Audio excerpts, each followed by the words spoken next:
Anne Davraz, la cantine numérique de Brest, a le plaisir de vous présenter son podcast.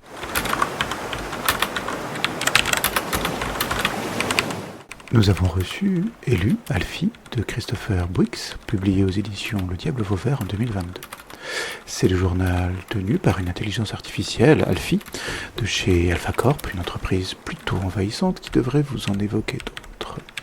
Tout commence avec l'installation de cette enceinte domestique dans une famille, tout ce qu'il y a de plus normal, du moins en apparence. Au fur et à mesure de son apprentissage, des besoins et habitudes de ses hôtes, Alfie note de plus en plus d'incohérences dans leur comportement, leurs propos, et d'interrogations en soupçons transforme cette lecture en roman noir. 23h07. La majeure partie de la journée a été occupée à analyser le vocabulaire et le spectre langagier des membres de la famille Planchot. Conclusion, chaque individu possède son propre registre. Discussion agitée ce soir au dîner. Robin a tendance à utiliser des mots de plus de 3 syllabes lorsqu'il est agacé. Claire fait l'inverse, elle se réfugie dans le silence. Comment est-il possible que deux êtres de nature similaire réagissent de façon opposée au même stimulus ? Cela n'a pas de cohérence. Lily est le membre de la famille qui utilise le plus de voyelles.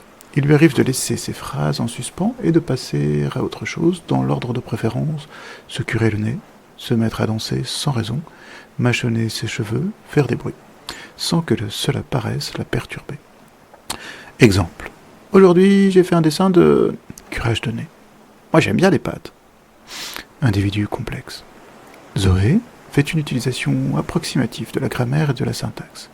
Elle s'est enfermée dans sa chambre toute la soirée et a échangé sur son smartphone avec un certain Théo, probablement son meilleur ami.